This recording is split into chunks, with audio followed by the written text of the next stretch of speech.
I feel very strongly that any culturally competent therapist needs to be in a patrol car. And I don't mean for an hour or two when it's convenient between dropping your kids off. I took each shift. I took full shifts. They'd get me in the car and they'd say to me, how long are you going to be here for? And then we do, 8s, 10s, and 12s. So it just depends. And I'd be like, I'm here for the whole shift.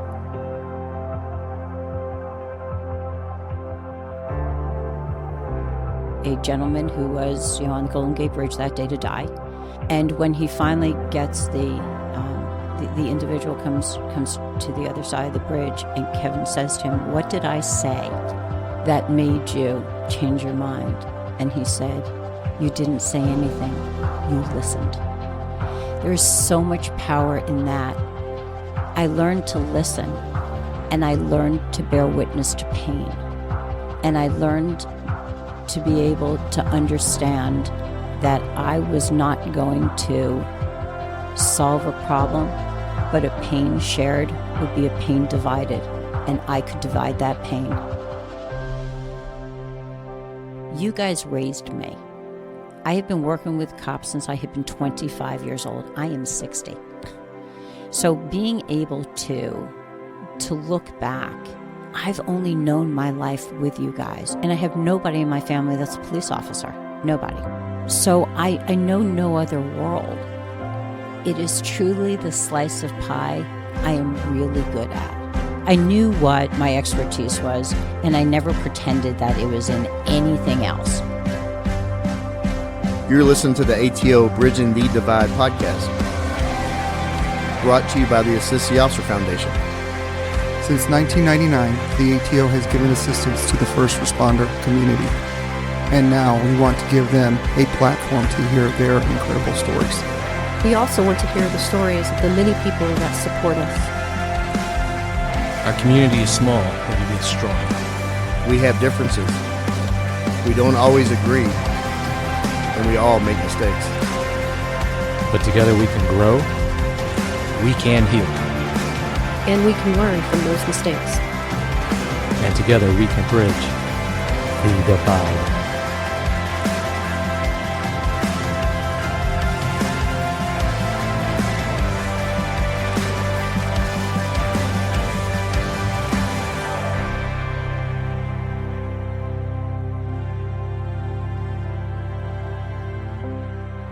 Mental pain is less dramatic than physical pain, but it's more common and also harder to bear. The frequent attempt to conceal mental pain increases the burden.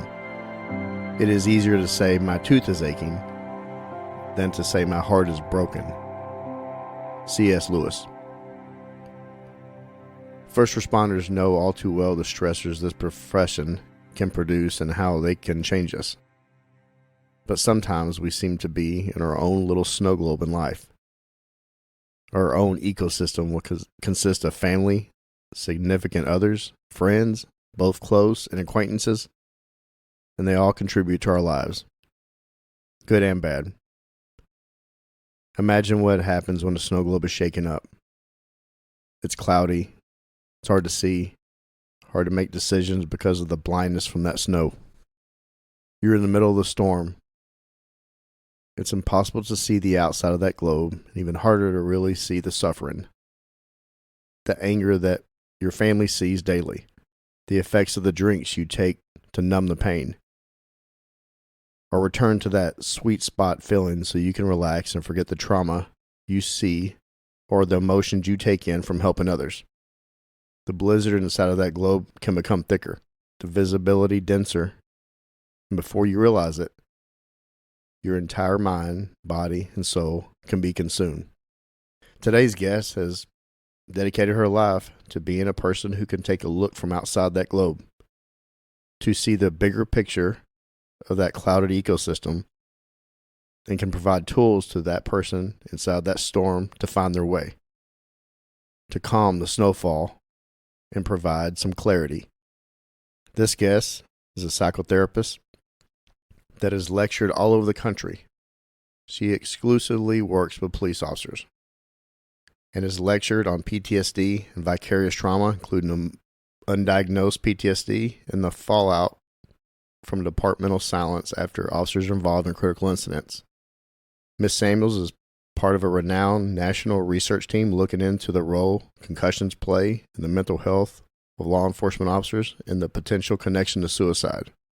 In 2004, she created a national hotline for police officers to be available. When that globe is shaken and the people inside need clarity and a third-party view to calm that storm. This is a story of COPLINE, and this is a story of the great Stephanie Samuels.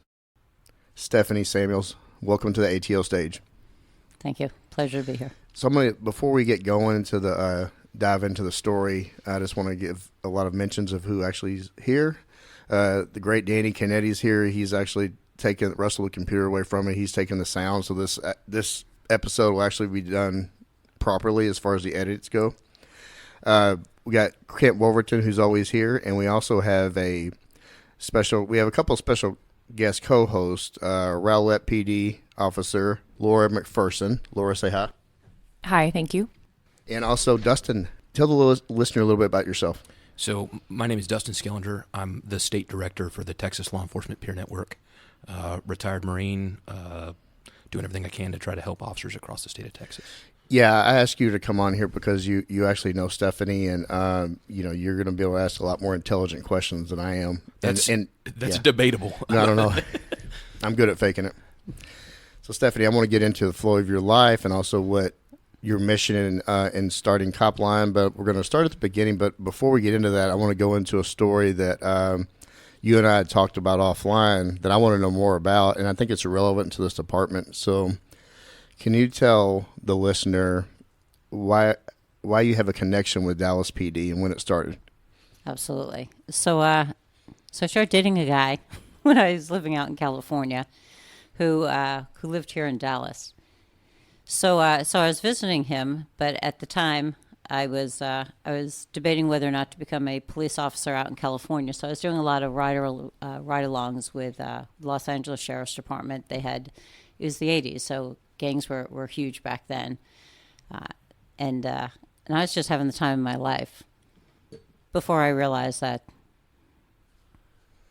the world can change in a nanosecond. I was in my 20s, and I remember the first time when I was in a police car, and they had informed me that, because I was in the back seat, because I always rode two people in a vehicle out in California, and they told me that the only thing that gangs couldn't stand besides each other was police, so that they would shoot up the police car, and that their job was not to get me out of the back seat, and that the windows, that the doors didn't open, that I'd have to figure out how to get out myself.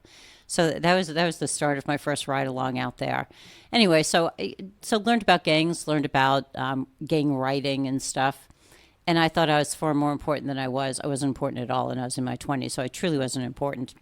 So I was coming to Dallas to see my boyfriend, and I was like, there's no better way of seeing towns than doing ride-alongs. So I called up Dallas PD, and I think I had spoken to chief secretary, what have you, kind of introduced myself, said that I was, had been doing a lot of ride-alongs, was pretty good at reading gang writing, blah, blah, blah. And lo and behold, the chief authorizes me to do this ride-along. So, make arrangements for the time and, say to my boyfriend, hey, I'm going to be going out with, Dallas police, tonight, blah, blah, blah. So these two young, good-looking cops show up at the door. I'm like 23, 24 years old, and they get up to the door and they're like, hi, we're here to pick up Ms. Stephanie Samuels. Is she here? I'm like, yes. And they're like, okay. They're like, do you mind getting her? I'm like, no, I don't mind getting her. And there's like this awkward silence. I'm fucking with them, and they don't realize that. And so they're standing there like, ma'am, I was just wondering, we have to get back on the road. Can you please get her? And I looked at them and I go, boys, you're looking at her. And they turned around, and one of them goes, yes. And I watched him and I go, let me guess, you guys thought I was going to be taller? And from that point on, so anyway, so we had a awesome night. So they had literally been assigned to me. Little did I know, I just thought I was patrolling. So they took me to, I think it's called The Hill. I mean, again, this goes back 35 years in my life. And so they were concerned about gang writing, and literally on a wall that they had taken me to was the word Crips. And I was like, well, we don't have to worry about that. I mean, that's not how they write. They've got subsets or what have you. So anyway, but from there, so we spent our 38 seconds there with the word no. And then it was like game on. Then I got to like sightsee throughout Dallas where President Kennedy was shot. It was wonderful. Loved these guys. Couldn't have been nicer, and fell in love with Dallas. Clearly married the wrong man that was in Dallas. But anyway, so that was where Dallas started. Favorite skyline to this day in my life is Dallas.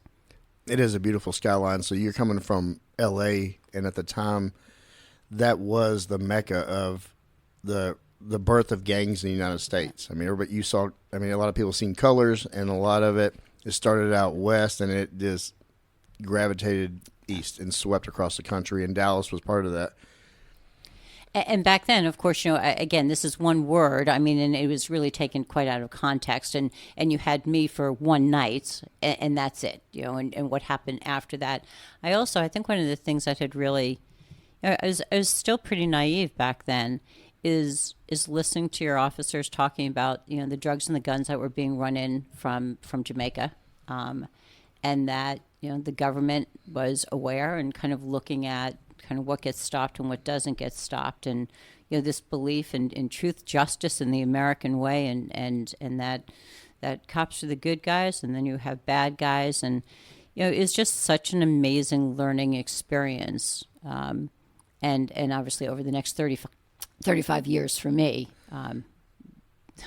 continued that learning experience. I think everybody should do cop ride-alongs, even if, especially the people that don't necessarily agree with the cops, and just to come and get a taste of what this life is like, as opposed to just watching it on TV.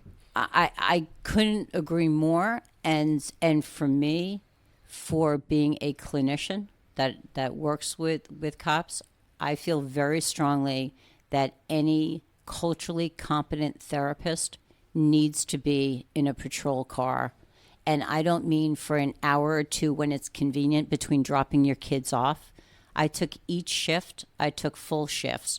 And you can imagine, so for the first like 3 or 4 hours, because I rode with a tremendous amount of departments back east, they would, they get me in the car and they say to me, how long are you going to be here for? And then we do, 8s, 10s, and 12s. So it just depends.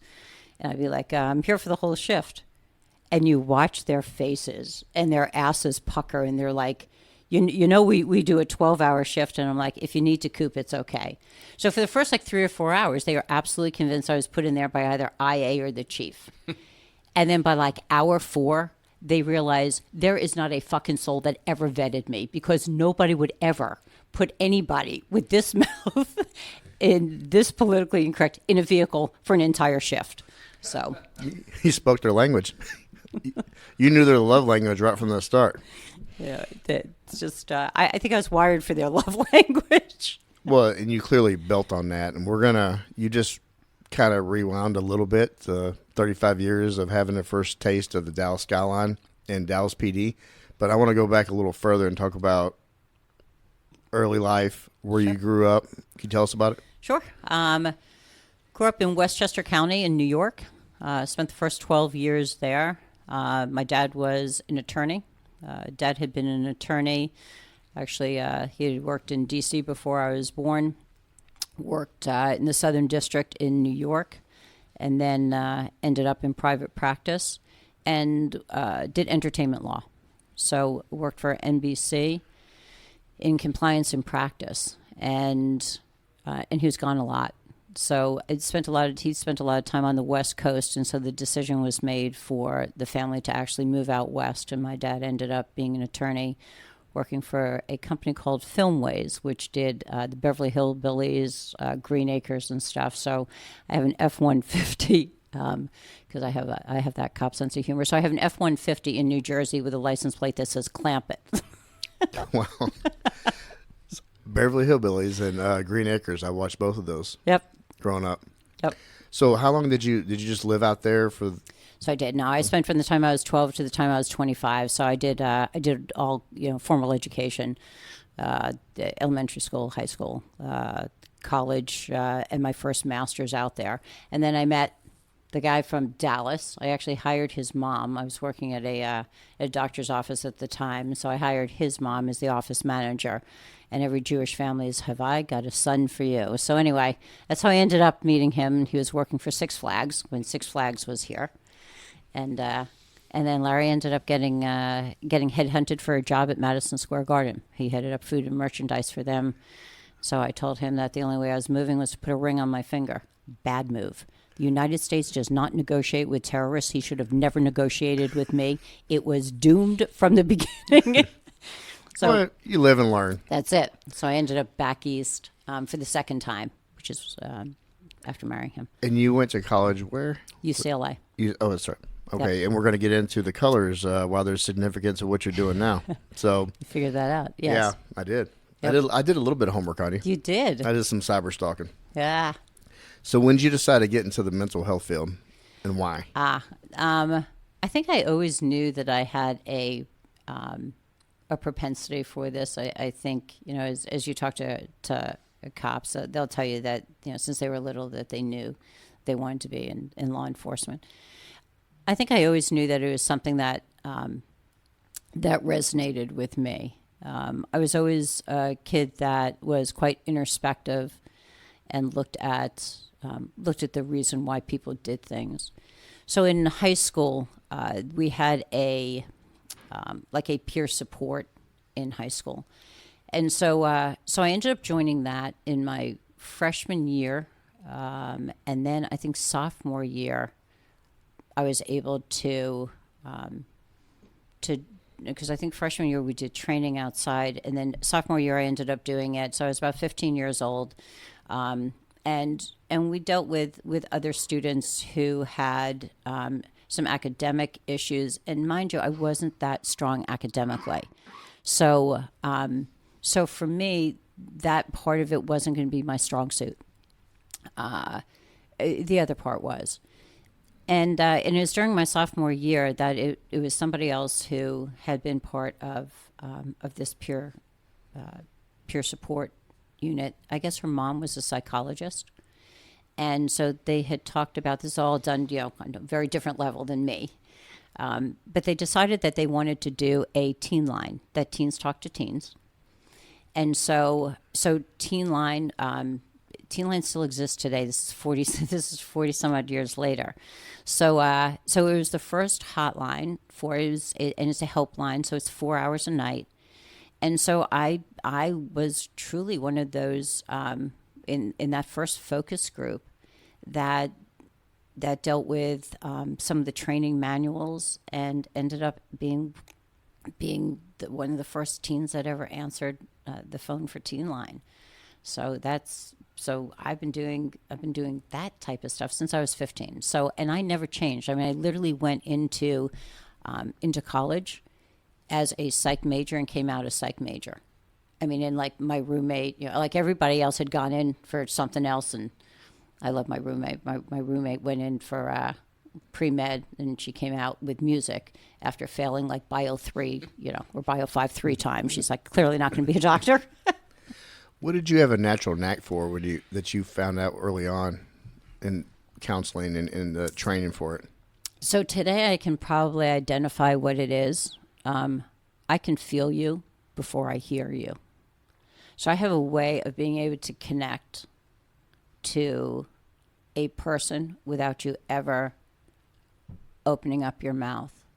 And sometimes that is my greatest gift, and many times that is my greatest curse, because I have officers that walk in and I literally get anxious. Like my entire body just has this anxiety that I can feel that's coming from somebody else. So I think when I was younger, I was able to connect to people and not judge them. And I was able to hear, in the beginning, like everybody else, they think it's about giving advice. It's not. You need to shut the fuck up. You need to be able to truly listen. Somebody once said, God gave us 2 ears and a mouth. It should be the same portion of, proportion of how you speak, is that you need to listen twice as much as you speak. And I think that's very, very accurate. So, and then, having gone through teen line training, which is still to this day, the training model that is used on almost every hotline, including what ended up being used for COPLINE. And, I know that we'll get to that later, but that foundation was so amazing at such a young age for me. Yeah, I was reading about Teen Line, and it is fascinating because when I was going back to when I was in high school many years ago, I was part of a peer assistance leadership program, and it was like a peer support amongst the other high schoolers. I don't know how I got involved in that because I was a goofball and a prankster. And I was big into sports, but it was a lot of fun, and I still have a lot of friends to this day that I had to reach out to. And even I remember back there was a young girl. She was and I was a senior, and she was like a freshman, but she had lost both parents, and she was dealing with some stuff, and I didn't know what the hell I was doing. There was no manual. It was just go out and talk to them. But I learned, looking back now, I learned a lot doing that. But we weren't aware of any teen line. And was that a national? So back then it was not national. It's California. Correct. And I will tell you that training was unbelievable. I can't imagine, what you're saying. I can't imagine having done that without literally, weeks and weeks and weeks and weeks worth of training. So yeah, looking back, I had no training and no experience in dealing with people that I wasn't much older than, and I had my own issues as well. And I got selected, and looking back, it was an honor to be selected, but there was no training. And you talk about the training for Teen Line. What are some of the pillars of it that made it so successful? Absolute number one key is training in active listening skills. Is being able to understand the importance of being able to listen. There is a great video. Last name is Briggs, first name, he's California Highway Patrol, and he is the one that ended up on the Golden Gate Bridge and talks about this relationship he had with this individual. And it was a gentleman who was, on the Golden Gate Bridge that day to die, Kevin Briggs. And when he finally gets the individual comes to the other side of the bridge, and he says, and Kevin says to him, "What did I say that made you change your mind?" And he said, "You didn't say anything. You listened." There is so much power in that. I learned to listen, and I learned to bear witness to pain. And I learned to be able to understand that I was not going to solve a problem, but a pain shared would be a pain divided, and I could divide that pain. Wow. And you built on that from that early training. So I did. So, I went on, like I said, graduated from high school, got into UCLA. Not a great choice for me. You talk about background. My parents got divorced when I was 16. That had a profound effect on me. My brother was 2 years older. I was very, very close to him. He went cross country. My brother was at Brown University. So I was now out there and dealing with, parents' divorce, and now it was time for me to kind of go do my thing, and I didn't want to leave. I didn't want to leave California, not because I loved California. I didn't want to leave my parents. I didn't want to leave my mom. It was a really difficult time for me. I was struggling with my own body image issues, which I had struggled with throughout high school. I do talk about that because Elaine Leader, who headed up Teen Line, was just such an amazing mentor and role model for me. She just passed, and I flew from New Jersey out to California for her celebration of life. And I told this story there, and it's not one of my prouder stories, but it's what makes me who I am. And I talked about having an eating disorder, and I talked about one night I was supposed to be on Teen Line, and I had purged. I had taken laxatives, and I was now in the hospital. Teen Line was run out of the mental health section of Cedars-Sinai out in California. And so Thalien's Mental Health is where we answered the lines from. And so I was now at Cedar, so I was across the street. And I remember calling up Elaine, and I needed to tell her what had happened. And I remember thinking to myself that she's going to say to me, well, you are just too fucked up to be a listener, so you're going to need to take time off. But I knew I had to take responsibility for what I did. So I called up Elaine, and I said, Dr. Leader, this is Stephanie, and told her what happened. There was that horrible long silence, and I knew what was coming next. And she goes, what room are you in? She said, maybe we can transfer the calls there. And I thought to myself, oh my God. Like, I was allowed to be this really kind of this struggling teen and still be able to take care of others. She saw that dichotomy that lives inside of each one of us. When people say, well, how can you be a therapist and you lose your temper? How can you be a police officer and fill in the blank? Because I'm human first. Because becoming what we become vocationally does not define who we are, but it becomes part of us. And most of the time it's from our own struggles, it's from our own backgrounds that we become really good at what it is. So Elaine taught me so much about having this dichotomy, about being able to struggle, about being able to overcome my struggles, and being able to succeed. So it was she was quite lovely in being able to help with that as well. You talk about having your own struggles. You're helping others, and you're absorbing a lot, and a lot of other people's pain, anxiety, depression, talking about some of their worst moments in their life, and you're struggling yourself. What did you learn? What tools did you take away from all the training, and what worked best for you? What were you doing for yourself? So I was always a runner. No, I was a jogger. I think running is far too ambitious then. As I always say, I have run two marathons, and people are like, oh, what's your time? I'm like, I am a completer, not a competer. So, and I live by that. So the answer is it's none of your business, but I did complete them, and I did get medals, so it was under 6 hours. That's all I know. So I did. I learned to.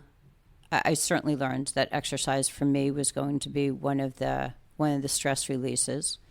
When I got older, it is a really expensive hobby. I love decorating. I really need a cheaper hobby.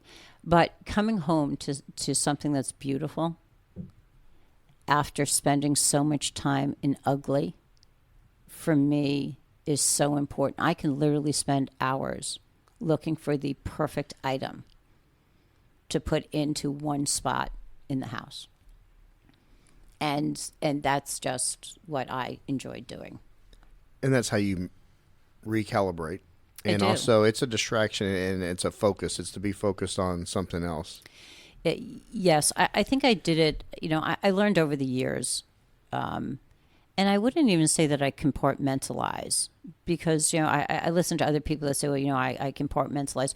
I don't, because those compartments aren't shut and locked or what have you. I am very much aware that they are there.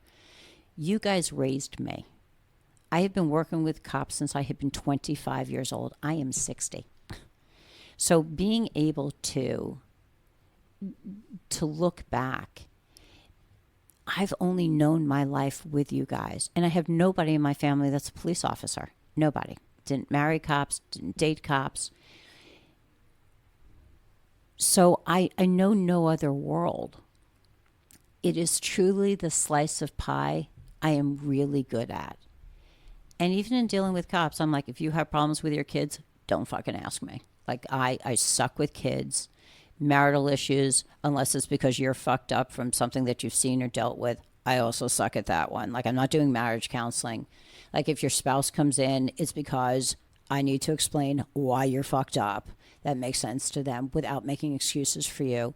So I knew what my expertise was, and I never pretended that it was in anything else. Truly, never tried to be more than I was. I have one slice, and if you don't fall in it, I always say, if you want warm and fuzzy, 3 miles down the road and $100 an hour cheaper. Not me. What would you define your specialty? You have that slice. Yeah. What is that? What is that for you? Slice would be an officer, an individual. Typically, most of the time it's an officer. It can be a firefighter who's been involved in a critical incident, who has an incredibly tumultuous background. So the profile of a cop is this: somebody who has grown up in crisis, doesn't know how to live without crisis, does very well in crisis. Somebody who has issues with a father figure, a significant loss early in life. Somebody who has history of abuse, emotional, physical, sexual, or neglect. Makes for a great cop, makes for a difficult home life. That is my expertise. That is a lot of boxes that the listeners, there's a lot of people are going to be checking off a lot of those boxes. And we'll address, some of those boxes, I'm sure, as we continue. And, what brings an officer into treatment is not what keeps them there.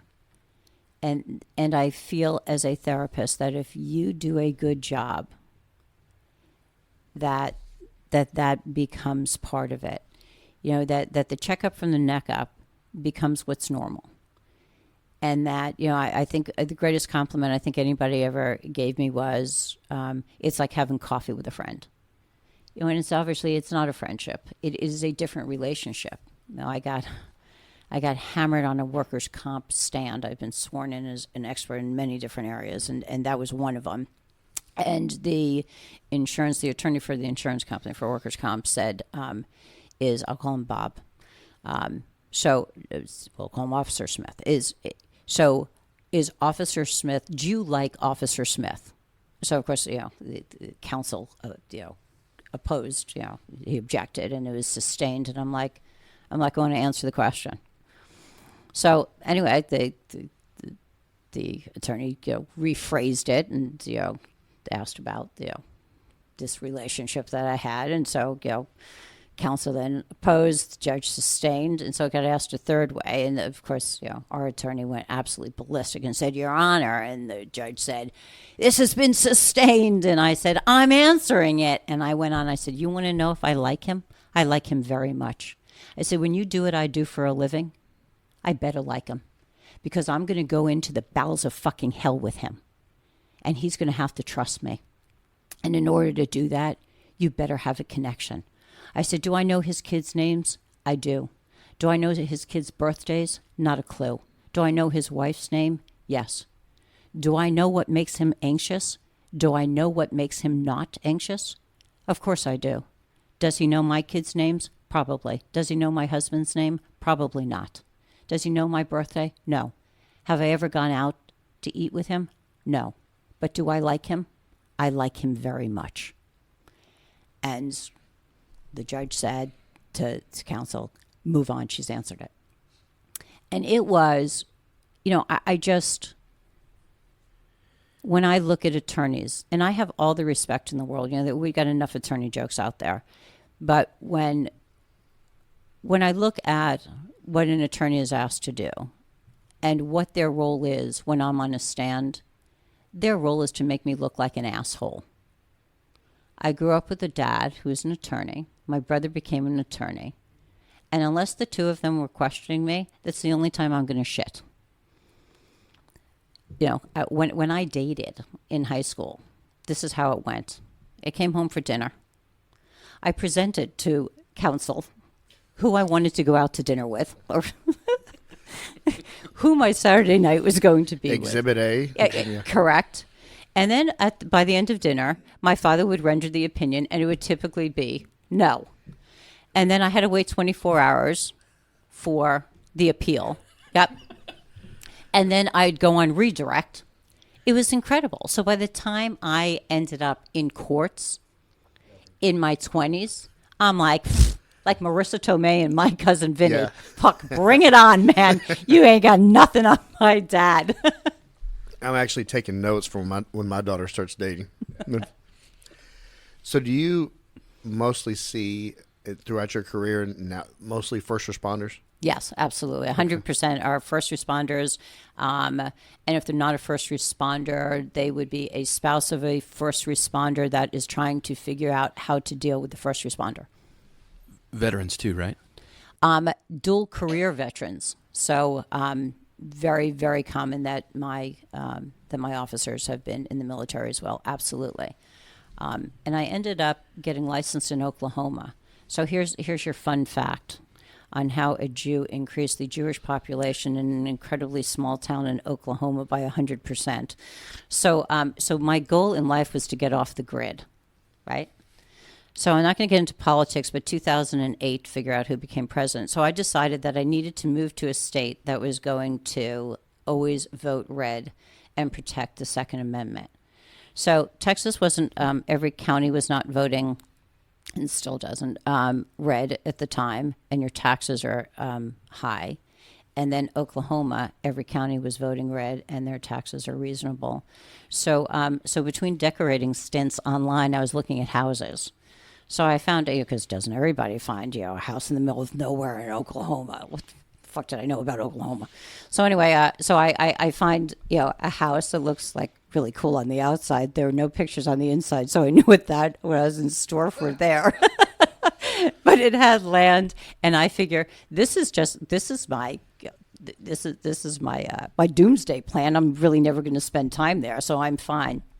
So anyway, I look at a bunch of properties, find the person that's that's listed on there to call. Anyway, I'm still close to him to this day. Get taken to all these different houses. Sure enough, the one that I looked at, there's a reason why there were no pictures on the inside. But I can decorate. That's my happy place. And Pottery Barn delivers to nowhere, Oklahoma. So I'm golden here. I can turn shit into gold. So we ended up getting that place. And it ended up becoming one of the most peaceful places for me. I mean, it's off of a dirt road, and when your navigation says navigation can no longer be used, please use a map or whatever, I'm like, I picked well. So I get this phone call. So two people knew that I lived there, my State Farm agent and my real estate agent. Those are the two. That's it. So I get a phone call from the State Farm agent who says, we have a problem. We've got a military vet who is doing really poorly. I was wondering, do you think maybe you could talk to him? And I'm like, I'm not supposed to get off the grid. That I do what I do for a living. So of course the answer was yes, and then came the very quick answer of that I had to be licensed in the state of Oklahoma. So I'm licensed to do pro bono work because I won't charge them. So I ended up doing just that. So I ended up seeing, and it's only vets down there because there is nobody in southeast Oklahoma that has my credentials to be able to see them, and that was really rewarding. And the gentleman that I ended up seeing ended up recommending me. He wrote this really incredible letter, and I got something from a group that does Boss Lift. Have you ever seen? It's with the military, and so what they do is they take organizations through. I forget the acronym because everything in the military has an acronym. That when they come back from military to be employed, so that they like Verizon, all the big companies. So here I am. So they asked me to do Boss Lift at Fort Dix.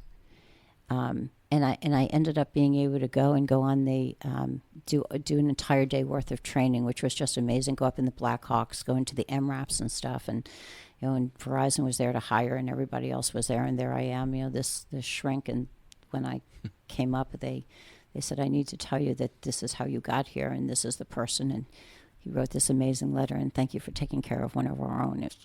it was just beautiful. It was just absolutely beautiful. So I'm still licensed in Oklahoma, and I still have an off-the-grid place in Oklahoma. May come in handy one day. Oh. The way things are. Yeah, no. As you talked about your credentials, can you tell the listeners Sure. what your credentials are? Yes, I have a master's in clinical psych and a master's in social work, so I'm a licensed clinical social worker. So that's the license I practice under. What are some of the techniques that you use when dealing with first responders? So I'm far more psychodynamic. So I don't use any of the, and I know that you guys are big on like EMDR. So the EMDR, what they have shown actually over the years, there's no empirical data. You guys are not going to love this. There's no empirical data that EMDR actually works, and this is going to go into a whole left-hand side, which I'm going to go to with you guys because this is so important. So it is the so the eye movement isn't key. What we do find is the desensitization. Reprocessing is extremely helpful. So it's not uncommon that I would take my officers back to the locations that they had been involved in a critical incident and be able to reprocess it with them while on a scene and be able to go through it, which has really been rewarding. I had one officer who had been shot 3 times, and we went back to the location. He said, Steph, I've been here 4 different times, and I've never cried until I was with you. And that's the relationship, is that when you're with somebody who's safe, and it's a very different relationship because there's an emotional component with me when somebody's going over a story, and I saw them at their worst. Nobody comes in at their best. You guys don't see people at their best. Neither do I. Nobody's been like, yes, I've waited my whole life to have really good insurance so I can sit in a shrink's office and see how she's doing. That is not happening. So that is one of the things. Big on self-psychology, being able to deal with past information. How did they cope? What skills do they have? Cognitive behavioral therapy, looking at some of the cognitive pieces. I don't think there's one specific modality. That's it. I think. And I think if you're just going to stay in your slice that brought that officer in, like I said, I go over my profile of a cop with every single person that walks in. And you would be shocked that either in the first session or the first 3 sessions, how many tell me that they have been sexually abused as kids. And then goes to a very different piece of this, because if that person still has access to children, we have to notify. And they know that on some level, but don't forget, they've kept this a secret their whole lives. So that becomes a really huge therapeutic piece. However, I will tell you what every single person that has sat in my office, as soon as it is addressed and I say to them, so here are the numbers. These are not sensationalized. These are the research numbers. So for every 1 male victim that is molested outside the home, and males are typically molested outside the homes, females are typically molested inside, so they're normally molested not by family, that each perpetrator has on an average 358 different victims, responsible for over 42,000 counts of abuse against those 358 victims. Okay, so a researcher by the name of Fuller did the first research, and then Abel did the second. And the way that they got these numbers is that, I want to say it was either in Minnesota or I think it was in Minnesota that the research was done, that they were able to waive from prosecution. They asked the Attorney General, because they could not get accurate numbers on molestation, is to waive from prosecution the individuals that they had molested. So it gave the perpetrator the reason to make sure that they named, and they made it clear, if there is one person that comes forward that you didn't name, you're done. So they absolutely had motivation to make sure that every single person was named. Speed ahead many years later, I ended up dealing with a retired polygrapher from the FBI who was polygraphing for chemical castration up in Buffalo at the time. It was a drug company that had hired him. And so I said to him, here's the numbers that I, had been told. Is that accurate? And he goes, well, not always. And I was like, I knew this sounded like a whole lot. He said, when it comes to priests, those numbers are over 1,000. And that's, and so I'm like, well, the 358's accurate. He said, yes. So, so when I give my patients that information, they took this job to protect people, particularly children. There is not one of them that did not say, let's make the call. Because for me, I want to make the call with them in the room, because it's the first time that it is empowering them. Because that is a level of helplessness that they have had since the day that occurred. And when a priest is the perpetrator, my guys have lost their childhood and their God. And that is devastating, because when the whole world falls apart, most people will turn to a God.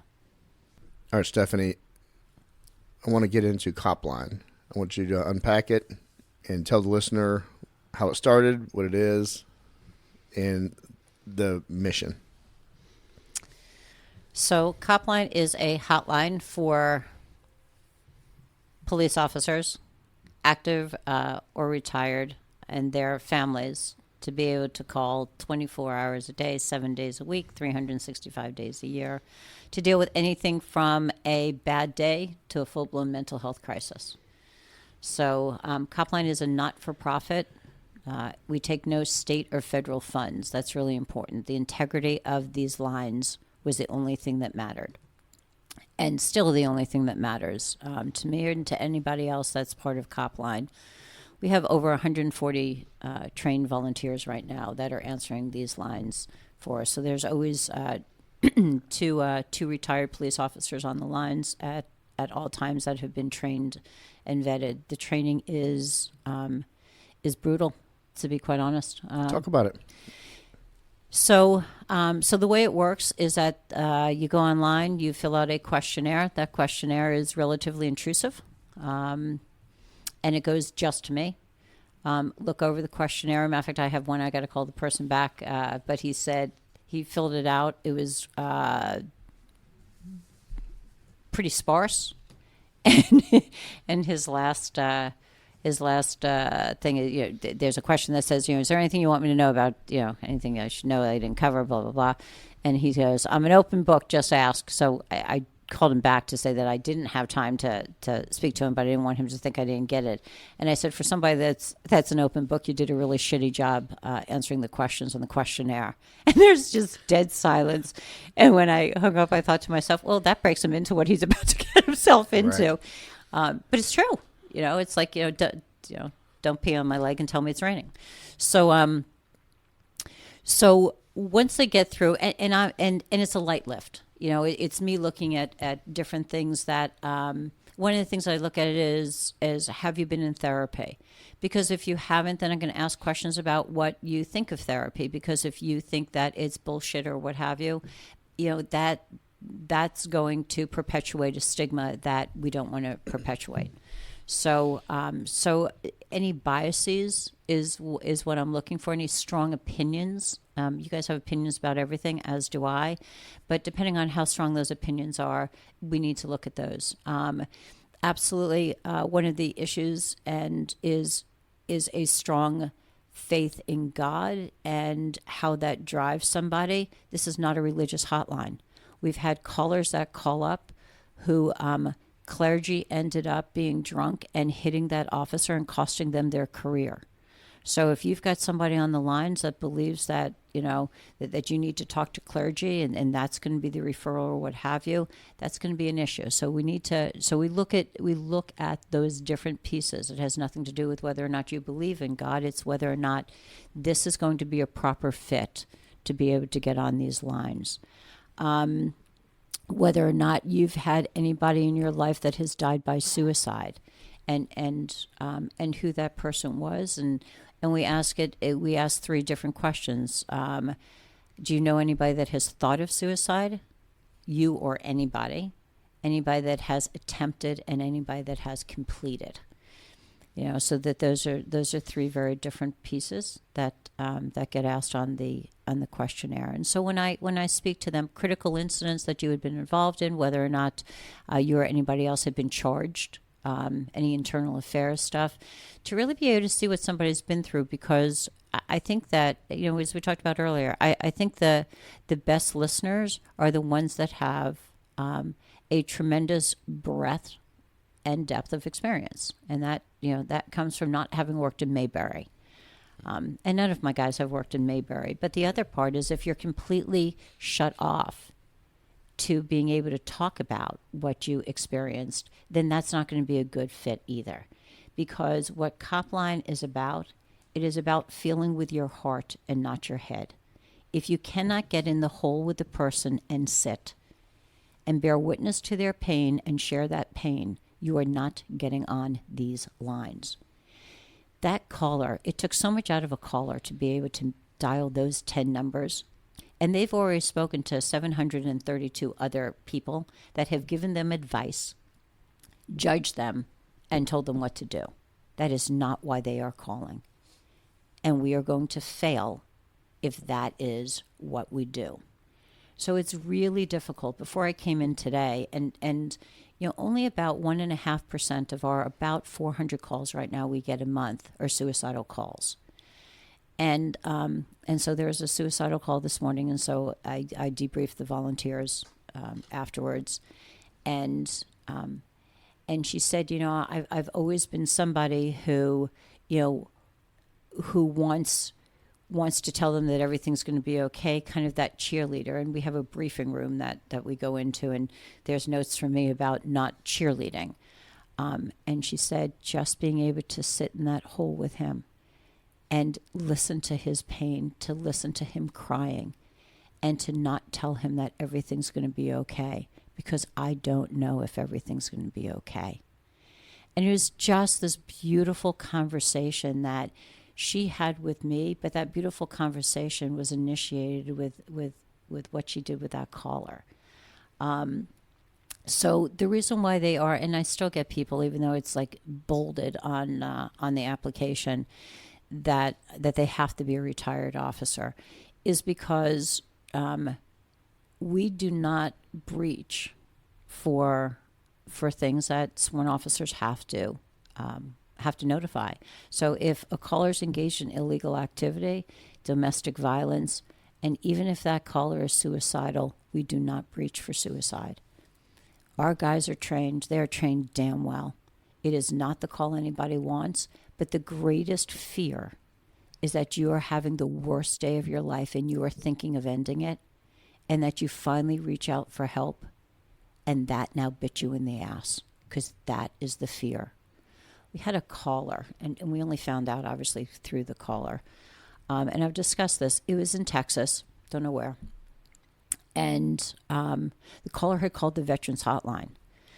The Veterans Hotline, because he was suicidal, called the department, and he lived in town, so the response was going to be his own.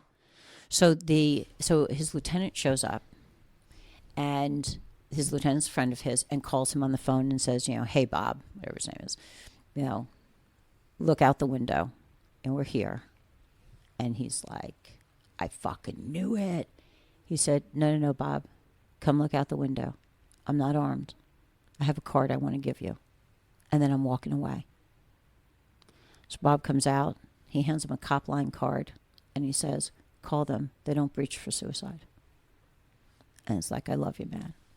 And that was it. And the reason why we know the story is because he obviously called COPLINE and told what had happened. So, I knew when I set this up, I had worked with cops for long enough. I knew that if an officer was willing to dial 10 numbers and they were suicidal, that they were ambivalent, because you don't call if you're not. And so, our lead trainer has a dual expertise. He was with the Los Angeles Suicide Prevention Hotline, which is the oldest hotline in the country, now run through Dee Dee Hirsch. And they trained their hostage negotiators. LAPD's hostage negotiators have been training on hotlines for decades now. So, so he came from there, and then he's been with the Los Angeles Behavioral Science Services Unit for the past 17 years. So Dr. Jay Nagdeman is our lead trainer. So I knew that from 1963 to 2019, and I know there have been zeros since that, I just don't know the call volume, that they had fielded over 7,500,000 suicidal calls, of which 2 people died by suicide on the lines. Do the math. So for those 2 people, I'm not trying to belittle this. That obviously that was statistically relevant for those 2. However, the good of the nation has to outweigh the good of the few. You guys need to be taken care of. So I knew that we were not going to be breaching for suicide. It is not mandatory. The mandatory breaches are homicide, if you're going to kill somebody else, child abuse, and elder abuse. We have never had anybody that has ever given me any shit about those three reasons to breach. So, so our volunteers are very much aware of this, because if there is a conflict religiously for them, spiritually, or anything else, then they are not going to end up being part of COPLINE.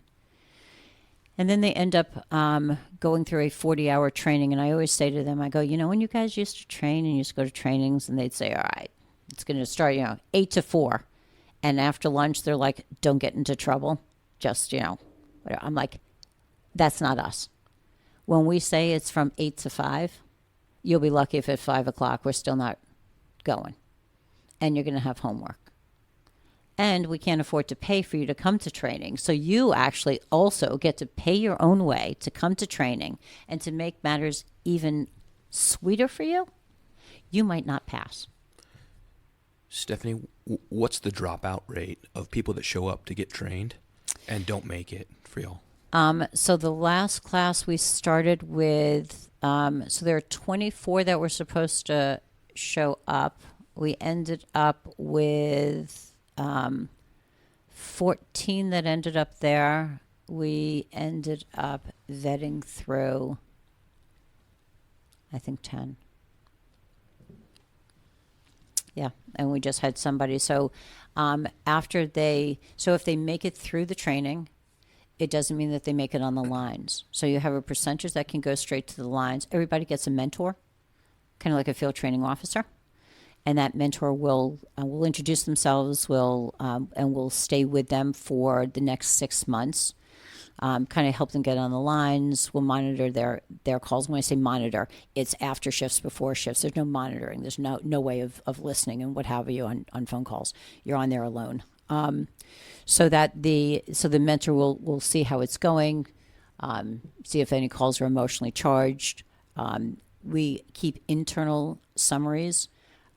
We keep no phone number. So if you called in from a 214 area code, it will say, 214, if you gave the name Bob, there's no last name. And then it will give a snippet that will say, Bob struggling with relationship issues.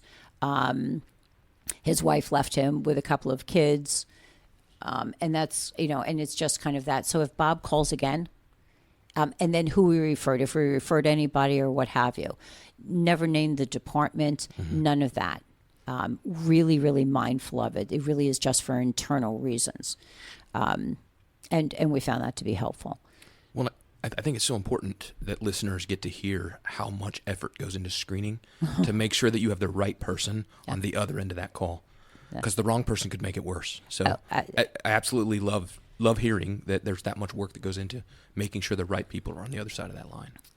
Our greatest expense and time is involved in trainings and the follow-up, with them, like that mentorship program. I mean, and then the mentors, we're now setting up a train the trainer, because they need to be properly trained. They have to meet certain criteria. We ask for 2 shifts a month, which is 16 hours a month, so that the mentors have to also be, staying with the minimum requirements. I mean, there is a whole lot that goes to it.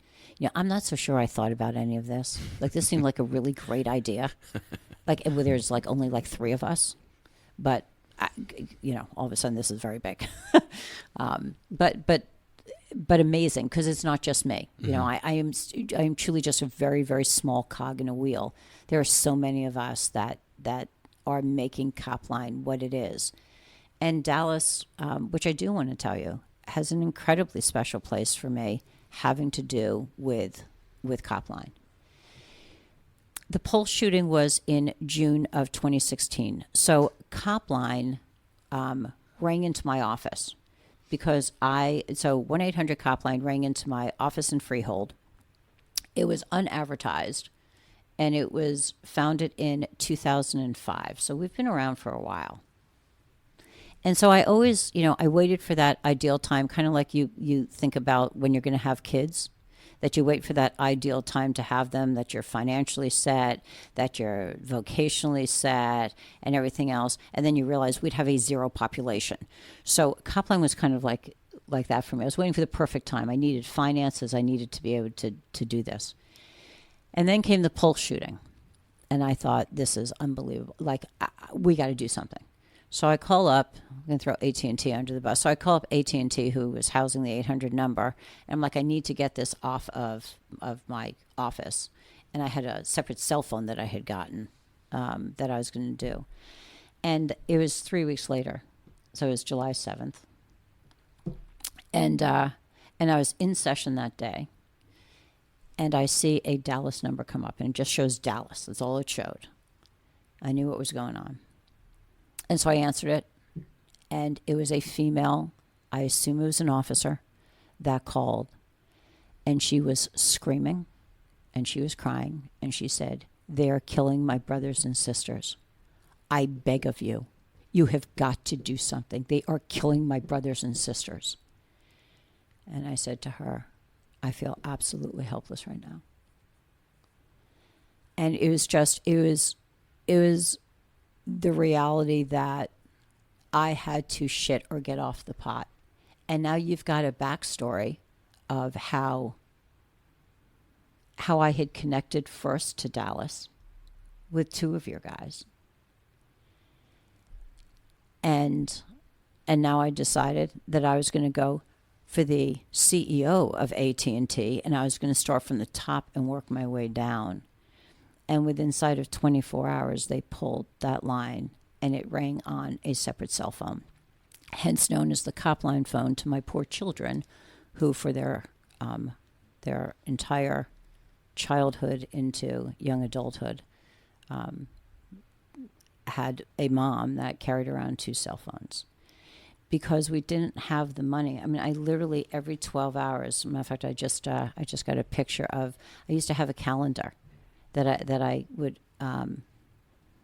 would copy every month, and then I would send it out through email to the different volunteers to have them fill in where they were going to be. And every 12 hours, I would literally star 72 and then put in the phone number of who was getting it, and then undo it 12 hours later, and then do it to the next person 12 hours. I had changed that phone in hospitals while my dad was dying. I had changed it on vacations that I was pretending to have a vacation. I changed it at rodeos. No matter where I was in the world, I lived on a 12-hour cycle. And then, as time went on, obviously we have a better phone system and what have you. But that day, July 7th, changed the trajectory of my life forever, and of every officer in the United States and in 2019 Canada. And I had, and I remember I had met a assistant chief out in San Diego, Sarah Crichton, who headed up her wellness unit, and she called me up and she said, "I'm retiring in February. You need to get a training going." Okay. So I flew out there. I don't think my ass was in a seat when she's already like, who's the guy who's that doctor that you're going to be working with? So I had Dr. Nagdeman on the phone. I'm like, Jay, we need to do this. What can we do? And Sarah said, we'll take care of it. I'll find everything that we need. And so April of 2017 was our first COPLINE training. And up until then, I answered the phones most of the time myself. And a woman by the name of Diane Wright, who was a retired Fort Worth police officer, had started her wellness unit. And Diane answered them with me. And she, I used to call her Mama. I was very, very close to her. I currently have her rat terrier because after she died, the only thing she loved was this little dog, and nobody wanted to adopt the dog. And these nasty people that were taking care of it said that they were going to put it into a no-kill shelter. So I flew out to Arizona and got little Misa. And if my husband was here, so would the dog be, because we are her emotional support humans. She can go nowhere. Most anxious dog, pain in the ass. You talked about Teen Line and Dr. Elaine Leader previously. Yes. How influential was Teen Line for COPLINE, and how influential was Dr. Elaine Leader for you? So clearly Teen Line was, I don't know if I would have thought of COPLINE if I didn't have Teen Line in my life. I really don't. I do believe that we are always the sum total of all of our experiences, and that when we look back, like I always think, why did I have to go through, and then I could name it. I understand why Teen Line was in my life, and I understand why Elaine was. So the answer is incredibly influential on what COPLINE is, and those same active listening skills. I mean, Elaine sent me the manual. I had to pay $250 for it, but she sent me the manual for Teen Line, which was always the foundation. Of course, Dr. Nagdeman had always, had trains for years, so everybody was on the same page with that. And then over the years, Elaine was always the person that I would call. So here's an interesting story that truly created COPLINE. So Elaine told me, so my first master's in clinical psych, I had gotten out in California, moved to New Jersey. New Jersey now isn't licensing in any other master's program except social work. In case you guys haven't figured out, the perception of social workers would be probably the furthest thing from what you'd ever put me as. So, is everybody here? By the way, nobody can see it. Everybody's shaking their heads that's in this room. So I end up in Jersey. They're not licensing. I have two choices. I'm either going to get, I'm either got to get a second master's, or I'm going to go for my PhD. My PhD is going to take 5 years, and I'm probably going to be eating goddamn dog food by then. Or I can rip through a second master's that I don't want in probably 18 months and figure out how to keep myself afloat. So, and I hate school. End up being diagnosed dyslexic at age 25. Like, this is not my thing. Clearly, totally not my thing. But I have no choice. So, while I'm getting my master's in social work, so one of my professors asked me to stay late after class. So I stay late, and she says to me, I just want you to know, you are going to make a horrendous social worker. And I said to her, nobody has ever said anything that is nicer to me than that. Thank you. Anyway, so if you look at my transcripts, you'll know which professor I had that exchange with. So I was taking a policy class, and one of the things that I had to do was I had to meet with a assembly person and come up with a policy. So I went to legislate. So I legislated for a hotline for police officers that would be answered by retired police officers. So I wrote the legislation. And in 1999, that piece of legislation, and I ended up testifying time and time again in New Jersey for that. So that piece of legislation passed, as well as another piece of legislation for mandatory debriefings. Actually, they killed the mandatory. They made it permissive because if it's mandated, state mandates, state pay. So they weren't going to do that. So that, so we have a worthless bill that says it's permissive, like we needed goddamn permission to be able to do debriefings. But anyway, we can paper anything to death in New Jersey. So legislation passes. And Elaine says to me during this time, she says, you need to trademark. She said, the only thing I did wrong, and Elaine never said that she did anything wrong. She said, the only thing, matter of fact, that came out when I did at her celebration of life. People were shocked that Elaine had ever said that she had done anything wrong. That the only thing she had done wrong is that she did not trademark Teen Line Cares for Teen Line. She said, you need to trademark. So, Dad's an attorney.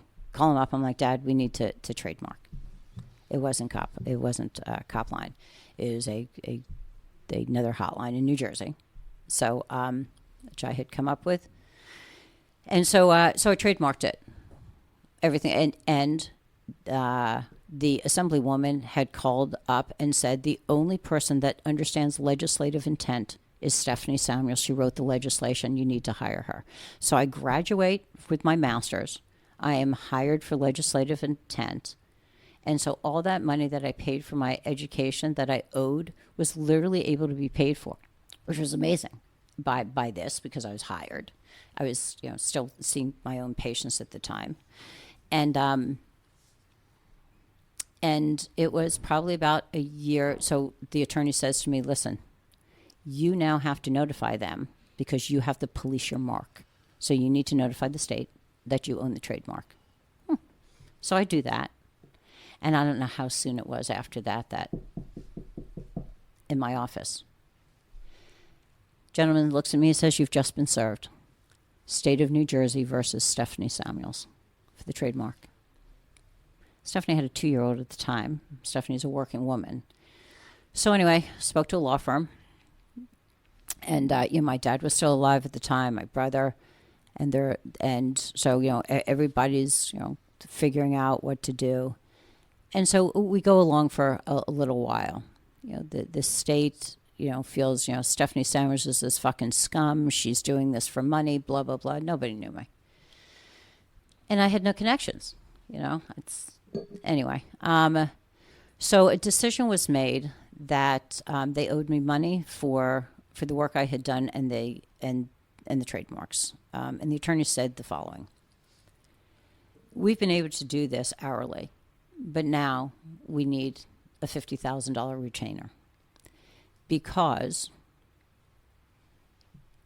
we're going up against the state of New Jersey and they have hired outside counsel, so they're concerned. So I promise you for the $50,000, we're not getting out the door. They are going to paper us to death. You need to make a decision. I was horrified. This is 10 years of my life I tried to get this legislation through. I was like, all right. So they said, name your price. I said, name my price? I said, I don't have a price. I said, I'm out probably $5,000 for money they owe me for the work that I've done, and $2,500 each for the trademarks. There's 2 trademarks. It's $10,000. He said, you understand that the state of New Jersey has money. I said, you understand that I have integrity and that I never did this for a dime, and that at some point in time, somebody's going to pull this fucking lawsuit and they're going to be like, oh, look at that. She got $100,000. That's why she did it. I'm like, $10,000 pays what's owed. And the assemblywoman wrote a letter that stated that this legislation had always been called cop to cop, and that Stephanie had always, it had always been known as that. So it is why the state of New Jersey was willing to do anything. So then I said to the attorney, I said, the only thing that I will not agree to is a do not compete clause. And he said, okay. And then the attorney said, I'll make a deal with you. If you choose to do this, we will represent you in the future for a hotline for police. To this day, that law firm represents COPLINE. And you know what? It was one of the most painful parts of my life. Still to this day, it is painful because the person that took it over has taken all the credit for it. I have listened, I have watched, and it has taken me 20 some odd years to now turn around and to have New Jersey embrace me. 49 other states and Canada were incredible, except not my own state. That's a pain that I wouldn't wish on anybody. But the good of the many had always outweighed the good of the few. Should cop to cop, should I have stayed with them? Should it have only been in New Jersey? They took all the government money. It was based on forfeiture money. There was a built-in financial piece. We would not have what we have today with COPLINE because I don't believe that I would have continued the fight that I have fought with the integrity that I have fought it with and an unyielding belief of what will work. And that is truly COPLINE today. And you better believe the first fucking thing I did was trademark COPLINE. So Stephanie Samuels owns the trademark. And so our pro bono attorneys do not do pro bono work for anything having to do with the trademark because I own it. That's not a COPLINE thing. So I own both the name and the logo itself. So that's how COPLINE is. And it has given me the ability, because I can't tell you how many times that people will misuse COPLINE or say that they partner. You'll never see that an organization partners with COPLINE. Partners are bed buddies. I don't care who you slept with. I'm just not going to be part of who you slept with. And if you go down, you're not taking me with you. If I fuck up, I'm going down. I will crash and burn on my own, but not because I am affiliated with somebody else and what they did. You mentioned the logo. Yes. Can you talk about the logo and the significance of the colors? Yeah, so the logo itself obviously is, pretty self-explanatory. The badge that's in the middle, I'm actually looking at Dustin. It is made up of a sheriff's badge. It is made up of a police badge, and it is also we incorporate the Canadian one of the Canadian badges as well. So that's why that's there for the O. And having been a Bruin, I decided that I thought the colors gold and blue were pretty cool. And we all do know that Troy Aikman, after Oklahoma, went to UCLA, didn't finish college, ended up going pro, promised his parents that he would go back and get his education and finish UCLA, which he ended up doing not that long ago. So once again, we're tied into Dallas. Yeah, we've heard of Troy Aikman around here. So the motto, do it right, not fast. What does that mean to you? Oh, that was my journey, that I was going to do it right, not fast. That I wasn't just going to throw some shit up there for you guys. I've watched so many programs for law enforcement come and go, and truly with I think good intentions. But you guys deserve the best that I had. You guys deserve the best that anybody has. And so if it was going to take me 10 years, which it took damn near 10 years to get that phone off of my office line. But I was going to make sure that whatever I put out there was going to be sustained, and the birth of anything is difficult. And although I don't think it was premature, I don't think those lungs were fully functioning when I took it off of my office line.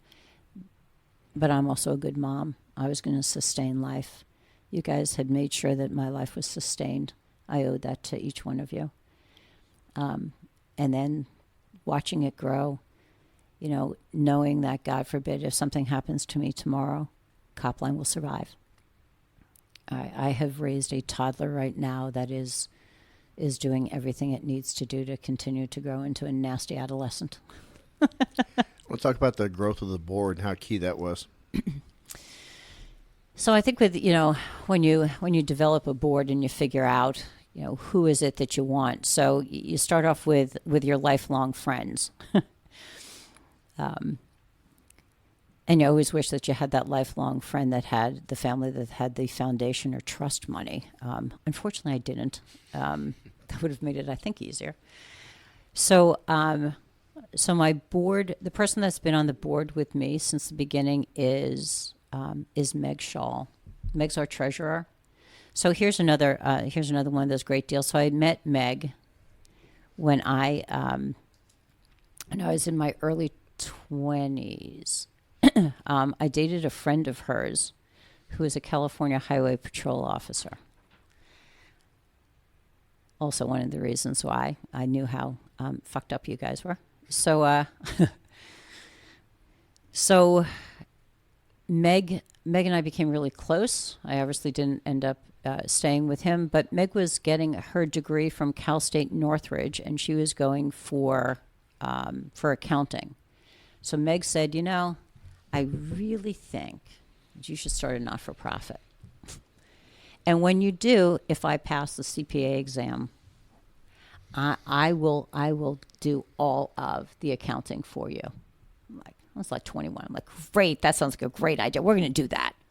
So obviously, over time, and I stayed close to Meg, and I'm like, hey, Meg, I just created COPLINE. And so, from the time I was going to create this, I knew that I needed, her to be part of it. So Meg's been on the board since day one. And then I've had other individuals, but this board has been pretty sound for quite some time now. Andrew Hirschman has earned his place on the board. His dad was one of those people that said, our firm will represent you pro bono for the rest of your life for COPLINE. And Andrew's involved, and we do a midnight run for the call. Shout out for that. That's coming up New Year's Eve. We do it, starts at midnight when the ball drops. We are out on Point Pleasant Beach in New Jersey. However, it's done virtually throughout the country. It's our biggest fundraiser. And it is probably one of my stupidest things that I've ever done, because every New Year's Eve I'm out there and it's goddamn cold. I needed to do that when I lived in California, not New Jersey. But really rewarding. The thing that I love, that means the most to me, is that on the back of a shirt, that if you get it in by a certain date, that each shirt is personalized, and so that a person's name that passed away is on each shirt, and we don't care how they died. The motto is, as long as they wore the badge with honor. So we always say, in their life we had their backs, tonight they have ours, and so that's been really wonderful to watch that grow. Retired Captain Jim Alvarez is vice president. He's retired captain out of LAPD.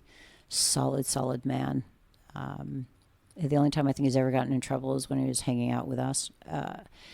And then we've got Francis Graff up in Canada. He's in BC. He was worked forensics in law enforcement for over a decade, so he is our IT person. He really is the magic behind so much. Our lines go down, anything happens, 24 hours a day.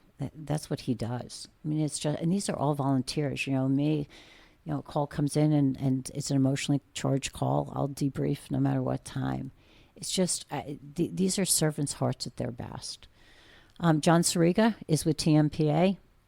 John is just an amazing man. TMPA has been, I cannot tell you the support that they have given COPLINE. Kevin Lawrence, I cannot say enough good things about that man and how he has supported our mission, what he does. So John's on our board. Chris White, who owns a few companies. He owns Roll Call. He owns Summit. And one other. Another sent me an email at whatever time at night. He tells a story. It's a great story. And he's like, I'd love to talk to Stephanie Samuels one day. And I'm like, it's me. Are you free now? It's like 11 o'clock at night. He's like, yeah. And just, he runs the 3-gun shoot for us, which always raises at least enough money to do one of the trainings. So he's our newest board member. Let's see who else is on there. Emily Eng, who seconds is my daughter. So she is the secretary. My kids believe that they're indentured servants. My one daughter just got out of the Army. She says that she went into the Army so she could get away from being an indentured servant. But God bless her, truly, for serving. What an amazing young woman. And so she's back doing some work with COPLINE. And I'm sure I am forgetting. Who else am I forgetting, guys? But the board has this board has been around now for an extended period of time, and they are my backbone. They are the ones that when I'm going to do something stupid, so you will not see me at conferences because this. So I'm circling my mouth, everybody. This does not go well in the public arena. So I am not the face of COPLINE and the mouth of COPLINE when they go out to, IACP or whatever conferences. It's just best that I don't do that. So So you come on here. So I come on here. Yeah, exactly. I want to get into an article I read just from November 2023. PTSD versus TBI and the impacts on mental health. Actually, I run the Dallas PD Wellness Unit newsletter we put out every 7 weeks, and I'm going to be adding this article to the next newsletter. Hopefully by the end of this month. We're recording in December. Can you talk about that article? Yeah, totally honored that you're doing that and grateful. So one of the things that has frustrated all of us is the suicide rates. Is that you sit back and you think to yourself, what the fuck are we missing? That we cannot throw up another blew this, first responder that, reach out for help, call this number, push this button, do this, come and see us, we're confidential with this, with that. We can't. It's just, So what is missing? So it was probably about a year ago that I was starting to look at other pieces. And I don't quite remember how all of this fit. I went to high school with a woman who became a neurosurgeon who deals with domestic violence and intimate partner violence that looks at concussions. I had set up the LEADER program. I was a co-founder of that over at McLean Hospital. So it's Harvard Psychiatric. And so one of my patients was, he's medication resistant. I have many of my patients that have been medication resistant. And their frustration is incredible. But one of them is so explosive. And I couldn't figure out why he is literally losing his shit. So he played football throughout his childhood, ended up going to college on a football scholarship. Still, 2 and 2 is not equaling 4 for me, by the way. This was not my aha moment. In case you thought that I had a brilliant moment, I did not. But I had the brilliant moment of saying, I've sent you to a psychiatrist. You're medication compliant, but you're medication resistant. Nothing is stopping. This is affecting your kids. This is affecting your wife. This is a disaster. So I call up the head clinician up there, Dr. Beth Murphy, and I say, I'm sending up one of my patients. I need as good of an evaluation because I think I'm missing something. Here's what's going on. I need him to see the best. So he goes up to Boston, sees her in her private practice, and one of the diagnoses of intermittent explosive disorder, IED, different IED. So, but same effects, I'm convinced, because it's blowing up the house.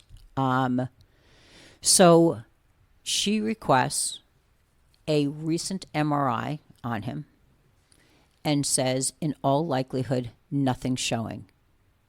I said, okay, what are you looking for? She said, I'm looking for frontal lobe. I said, all right. I said, well, talked about other scans or whatever. She said, there's no way that insurance will cover it. You're talking about SPECT scans. You're talking about fMRIs. That the lift just gets heavier. So she said, but we end up diagnosing off of symptoms. I said, okay. So anyway, that begins this other world for me.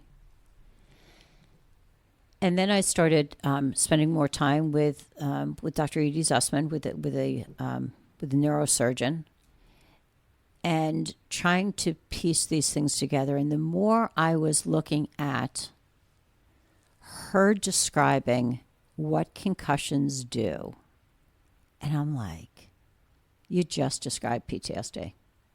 Irritability, outbursts of anger, difficulty concentrating, difficulty with sleep. I'm like, shit.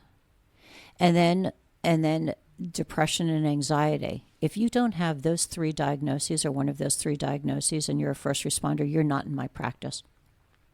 So I had been sworn into countless courtrooms as a subject matter expert, and yet I missed this. And people are like, you're really hard on yourself and stuff. I am hard on myself. It doesn't make a difference. I fucking missed it. I've been treating cops for 35 years. You want to sugarcoat it with another goddamn word, sugarcoat it. I'm not a big sugarcoater. It was missed. It was missed from my goddamn education that I had to go through 2 fucking master's degrees. Freud had been dead for more than 8 years, for God's sakes. I didn't need to relearn anything about that. I needed to learn about what happens to the goddamn brain and what the overlap is. Because when you're sitting in my office, I need to know the real questions to ask you. I need to be able to say to you, Joe, tell me about your childhood. Because here's the profile of a cop. And and then you talk about your childhood, your real childhood. Not your fucking pretend childhood that you've learned throughout your years to sugarcoat and to talk about. Because every time somebody knocked you on the side of the head, it counted. Every trip, every fall. And then you go on and you learn that, they played soccer, rugby, football, and it keeps going. And I say to them, how many concussions have you had? And what do you think the answer is? I've never had a concussion. Okay. How many times did you get your bell rung? Oh, shit. Countless. Well, every time you got your goddamn bell rung, you had a concussion. Except we didn't know it. So the running joke is that we literally are a bunch of adults that have been shaking off concussions since we were 3. And our parents are like, just shake it off. So, okay. But what I've learned is that the brain keeps score. A silent, invisible score. And a glass continues to get fuller and fuller and fuller and fuller. And it's not that loss of consciousness knockout that sends you over the edge. It's the one fucking drop. The one drop. It's the 5-mile-an-hour fender bender that just jars you, that puts that water over the edge. And what happens to water when it seeps and it gets behind your walls and stuff? It's black mold. It'll kill you, but you'll never see it.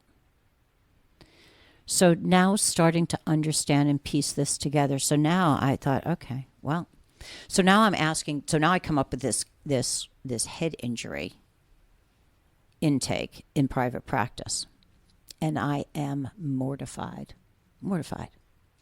87% of my patients, 87%, I have a huge private practice. I'm gone after by insurance companies. They hate me because I keep them in my practice for a while. I see them as often as they need to be seen. Not that insurance wants me to, needs to be seen.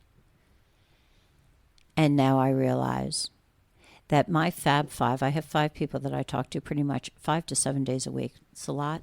Are probably living with the effects from all of this. CTE, chronic traumatic encephalopathy, I cannot say this enough.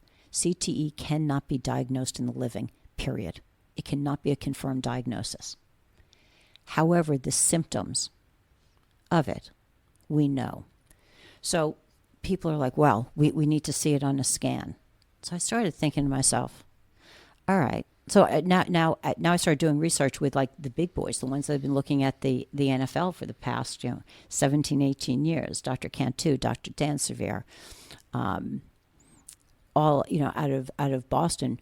Boston on February 28th of 2023 this year, because I have that type of personality that just I'm like a dog with a bone. That they finally changed their inclusion category to include law enforcement and other first responders. And what that means is that any officer that dies can have their brain donated and completely paid for by the Unite Brain Bank, period. It's not just the suicides, but any officer. When we look at Frank Gifford, who just passed not that long ago, Frank lived till his 80s. Frank was living with CTE. They donated their brain. I just watched the movie the other day of Requiem of a Running Back, which was, I think they did it in 2017. So being able to understand symptoms and treating symptoms, because there's help. When we had Border Patrol, I want to say this past year, we had several Border Patrols that died by suicide, and one of them literally had gotten off of an ATV and ended up taking his life. So I found out that he had been involved in several other ATV accidents in the recent past. So there is an officer by the name of Jeffrey Smith. Erin is his widow. Jeff was with Metro Police Department, and on January 6th went into the Capitol. They called in for mutual aid, and Jeff went in with a body cam. So while he was inside, he ended up suffering a concussion with a loss of consciousness that was seen, several flashbangs, and then when he was outside, there is a pole that comes in that hits him square in the head. Okay? Gets off of work on the 9th. On the 6th. He doesn't go back until the 15th. Except on his way to work, he took his life. Can't be PTSD. You need 30 days for a proper diagnosis. That's what the DSM-5 says. Okay? However, everybody's looking at this saying it's got to be what he experienced inside. It was a traumatic day, blah, blah, blah. All true. Except for the fact he went to medical as instructed, and when he died, he had a skull fracture. And what we know is factor multiple when it comes to concussions cannot be worse. That your brain literally cannot function when it has been jarred that soon. So I ended up speaking with Erin, with his wife, and she said to me, she knew I was lecturing, and I spoke to her about this, and I'm very protective of that. I don't believe in using people. It's it's never been something I'm comfortable with you feel like you are exploiting somebody and their horrors. I'm very concerned with that. And told her what I was doing, and she said, people need to understand that Jeff didn't die because of a psychological issue. Jeff died because of these concussions, of that he couldn't navigate what was going on, that his personality changed, that this was a different man. So now I've got my 87% of my practice that clearly has been in a psychiatrist's office getting medication, except that the psychiatrist also has never asked about any history with head trauma. They've never asked about contact sports. So what do we know about memory? So concentration, so PTSD, we know that memory is shit, we know concentration's off, we know all of that. So psychiatrists will medicate them with the drugs that they think would be for PTSD, your Zoloft, your Lexapro. Those are the most common that I've seen. But what happens if the memory is from a neurological problem, and you have the tau protein that's building up. Tau protein is what causes CTE. It is what Alzheimer's is. It is the tau protein, but in a different part of the brain. So now we've got tau for the NFL players, but we're seeing it in kids. We're seeing it in 18-year-old kids. New York Times just came out with a devastating article. And I'm going to be lecturing on Wednesday, and this kid's, he asked his parents. He made a video before he died, before he shot himself, and he asked his parents to please donate his brain. And he said goodbye, and his parents did, and they found the tau protein. They found advanced CTE in an 18-year-old. So being able to have psychiatrists, individuals that understand that, hey, if I've got this background, then and nothing's working medication-wise, maybe we need to look at Ariceps, the drugs that are being used for memory, because we've got to slow this down. We've got to get them the right meds. We need to do cognitive therapy. We need to do ocular therapy. We need to do vestibular therapy. We need to do the right damn therapies. And then you know what? All the other shit is going to start dissipating because the brain's going to be able to figure things out because they're going to be able to fire differently. But if you've got a damaged frontal lobe, so I use this example. So a person is jogging. You jog for stress relief. And you're not paying attention, and a car backs out of the driveway, and you get hit by the car. And you end up, you don't end up knocking yourself out, but your bell gets wrong. Your neck muscles, you're able to sustain it. You don't hit your head, but your brain gets jarred. All right, so you go out to run again, fight, flight, or freeze. So now you get to the driveway. And thank God we've got that system that's working. We're like, oh shit, last time I was running here, I almost got killed. And so a intact frontal lobe goes, okay, that's true. But there's no car in the driveway, or the car in the driveway has no lights on in the back. There's nobody in the vehicle, and there's nobody on the street. Okay, carry on. And you keep jogging. However, if you don't have a intact frontal lobe, that anxiety and that fear, you're not navigating it well. So now you end up in my office, my pre-understanding office, and I say, oh, shit, it sucks. So now what are you doing for a stress release? And the person says, nothing.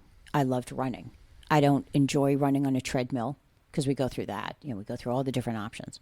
And then I say to them, well, how close are you to like a high school? Do you think you could run at a high school track? Like, I have all these other options. I'm thinking I'm helping. I need to figure out that this person probably has a goddamn head injury and that they need to be treated differently. And so I need to refer to the proper culturally competent, because not all neurologists are created equal, just like not all cop shrinks or shrinks are created equal, so that they will do the proper evaluation and get them to the proper medical help so that they can get back to their life. So, for most of our audience, CSI was big, right? Everybody kind of saw CSI Miami. And you had Horatio, or whatever his name was. So, who in an hour could solve any crime, which is truly amazing. But they solved it with what? DNA. So what the cops, years ago were incredibly frustrated because they were not getting convictions in courts. So they hence dubbed it, and you can look it up, the CSI effect. Because if you didn't have DNA, you couldn't get the conviction. Well, you know what?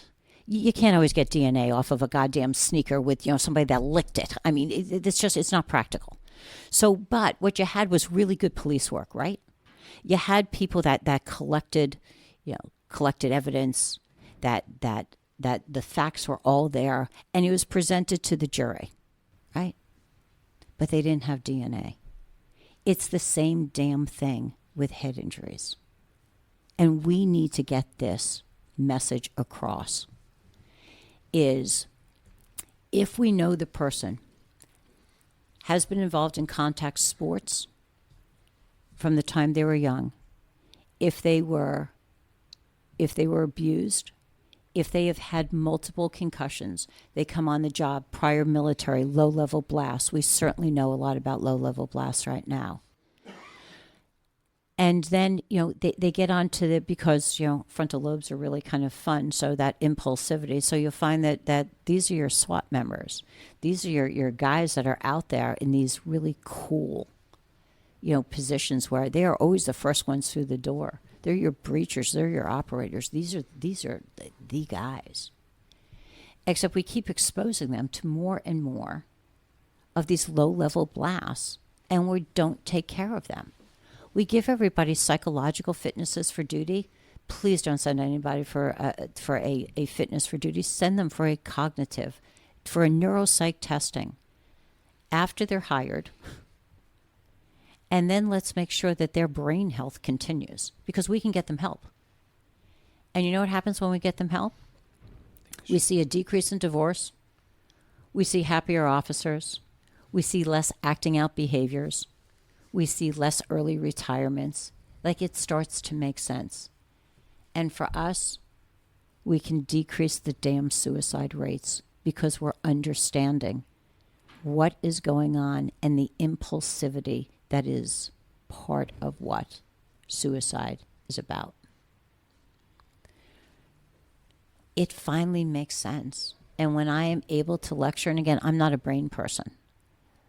When I lecture, I cannot tell you how many people come up to me afterwards, emotional, and thank me. And thank me for finally making sense. Because these are not two different fields. So so Stephanie doesn't refer to the neurologist, and then I stay on the right-hand side and the neurologist on the left. It's Stephanie that talks to the neurologist about the patient and says, okay, so what I'm seeing is the acting out behavior, the impulsivity. How can I deal with this, and how can you deal with it? What needs to be done? Because this is what has to happen. We are in this together. It is not two separate fields. So we know that the symptoms for traumatic stress manifest the same as the symptoms for psychological or physiological damage, concussions you're talking about. And it's not going to show up on an MRI. Right. SPECT scan, however, can show us dysfunctions within the brain and operational mechanisms. Have you had any of your patients do any SPECT scanning, and then have you been able to use that to help with your counseling or therapies? So I have not been able to get SPECT scans with my own patients. I have been able to address the importance of SPECT scans, but what ends up being addressed no matter what is that if we're seeing it in my office, if we're seeing it in their homes, and we're seeing it at their jobs, then we don't need to necessarily have that SPECT scan to know what we know. Okay. Yeah. SPECT scans would be great, but it's still not, again, CTE can't be seen. But what all these scans are going to do is just show us, it's that DNA. They're going to show us what we're already seeing. It's not going to change how we treat them, but it will make people feel better to say, okay, well, here it is, and we can point to something. But the bottom line is we need to treat according to their history and an accurate history, and then what we are seeing. And that includes, we know that ALS now is part of this. We know that Parkinson's is part of this. Alzheimer's, dementia. All of it. Yeah. So, being able to try and deal with this at a much earlier stage. So if I've just diagnosed you with PTSD and a spouse is bitching about memory or what have you, we now need to get this into a different arena, because I want to be able to slow down potentially your memory deficits. And as important, I need to be able to educate your family about this. And that's been one of the biggest pieces with spouses, with loved ones that are living with CTE, is if I would have known that this existed, I could have figured out a different way. Because when you believe the person's doing it and is in control of what they're doing, it's very different than to say neurologically they couldn't, they were broken. That is a very different thing. And I'll tell you who's doing an outstanding job, Concussion Legacy Foundation. They now have, so you can go on, and this is how COPLINE, so COPLINE now trains in asking questions of callers that are struggling, PTSD, anxiety, depression, mood dysregulation. Those pieces are like those trigger words that say, I need to ask about playing contact sports, because what we've seen with contact sports is that you might not have played contact sports after you were out of high school, except if you ended up with the tau protein doesn't go away, that it literally is degenerative over a lifetime. So that we're seeing it in older individuals, the effects, because the degeneration has continued throughout their lifetime. And then depending on what has occurred during those years has also added to it. But being able to help callers that are retired, that are struggling, not uncommon to get a third-party call from a spouse or a child, adult child, that's questioning about mom or dad. And being able to now ask these questions. And Concussion Legacy Foundation is working with COPLINE and all law enforcement and first responders. They're setting up a separate website just for law enforcement and first responders, that if you go on Concussion Legacy Foundation helpline, you literally, and this is what I do now with my patients, is I'll fill out a form depending on where they are to get therapists that they have vetted, neurologists, appropriate medical providers, so that we can now get our callers the proper help throughout the United States. They have just been solid. So that, that's the other piece. We can't do this without them. Stephanie, we presented together, I think 8 months now, and that's the first time I heard your presentation about this topic. And part of the reason I'm excited to be here and be able to join in this conversation was because of how much it helped me personally. So to give you a background, I played football, played hockey. I had more concussions as a child than more than half the people I know. Then I joined the Marine Corps and ended up, jump school, explosive breacher, doing SRT stuff, injuries downrange, where I actually did have a skull fracture at one point, and received little to no treatment at the time. It was basically like, as soon as the symptoms of the head injury are over, get back to work. So years go by, I get diagnosed with PTSD while on active duty, received care and treatment, felt like everything was going fine. But even when everything was fine, it felt like I was walking on a tightrope. And that I could step to the left and step to the right, and now I'm off the tightrope. So my entire life was a balancing act of trying to maintain that tightrope. And after hearing that presentation and talking with you about it in detail, I went and started getting treatment for the PTSD, or for the post-traumatic head injury, and it has changed things astronomically. So I'm seeing a doctor by the name of Dr. Matthew Talley, and he is a functional neurologist, and it has changed my life. And I just really wanted to share that with you. It went from a tightrope now to a sidewalk, which is much more manageable. So I couldn't figure out why medicines only did so much. I couldn't figure out why changes weren't taking place in my life. I'd already been through one marriage, already had alcoholism, other issues, which is part of why I got involved in peer support. It's because not only issues that I had dealt with, but also having, my brother's fellow Marines take their own lives with similar issues. So I was thrilled when I got the invite by Joe to be able to join you guys today, just solely to be able to thank you publicly for being able to present with you and hear that, because it meant a lot to me.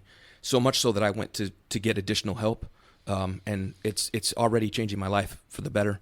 So I'm now a firm believer that we need to look at that just as much as we do PTSD, and forever it will be something that's important to me. Big advocate for it. I just wanted to let you know that you definitely have a fan in the room, and that you helped change my life. So I just wanted to say thank you. So I was wrong. I would cry today.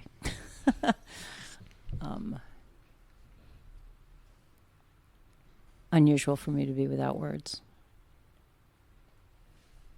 My whole life, it's been so important to be able to make a difference. And you guys have sacrificed, everybody in this room, except me, has sacrificed their lives so that my family can be safe.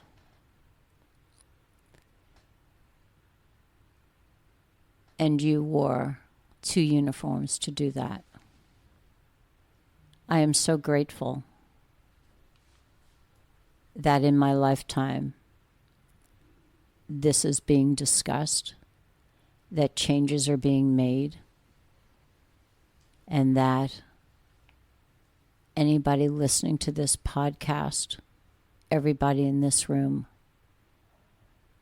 will think differently, because PTSD could be a damn symptom. As is depression, as is anxiety. And until we deal with the underlying pieces, we're not going to make the difference that we need to. And everybody is trying their best to save lives. And while they're saved, to live the life that they had always hoped to. And when you said that you thought that you were fine, I've never met an officer that wasn't fine. Fucked up, insecure, neurotic, and emotional. Every officer I meet is fine. I always wanted COPLINE shirts that said, making officers less fine, one call at a time. But I think I'd be the only person that really enjoyed that one. But that is so important. And looking at your eyes and the eyes of the soul, I am so grateful that you heard a message and that you did something about it. And I love that you gave the doctor a shout out. And that referral now is going to go to COPLINE, because that's a vetted referral, and that's all that we take. And for anybody out there that's listening, Joe, if it's okay, if you are seeing a neurologist, if you are seeing somebody that gets it, if you're doing ocular, vestibular, any of the treatments, please reach out to me personally, not through the 1-800 number, but the office number is 732-577-8300. Extension 8 is COPLINE. Please, it's the administrative line. Please let me know, because this is how we build appropriate referrals for our officers throughout this country and Canada. It's imperative. We have one mission. You asked what COPLINE's mission. I always say, it is a simple mission. By mission and words, it's simple. By task, it's daunting. Our mission is to make sure that anytime an officer is going through a bad day or the worst day of their life, that they have a safe place with somebody that is vetted and trained that gets it on the other end of the line. That is the mission. We have not taken funding from other resources because they want us to be first responder, because they want the bang for the buck. They've got a hell of a gatekeeper, because it's the bitch that owns the trademark. And last time I checked, nobody gets through that gatekeeper. Not while I breathe. COPLINE has one mission. It is to take care of active, retired police officers and their families from anything from a bad day to a full-blown mental health crisis. Period. Hey brother, hey sister, I'll never give up on you. Hey, Mrs., hey, mister, I'll see this all the way through. No matter how far the sun and the moon, I'll never give up on you. Down when you're lonely, I'll pull you up. Life leaves you heavy when the going gets tough. I'll be your shoulder, together we'll run up from the bottom, yeah, we'll rise above. Hey brother, hey sister, I'll never give up on you. Hey Mrs., hey mister, I'll see this all the way through. No matter how far the sun and the moon, I'll never give up on you.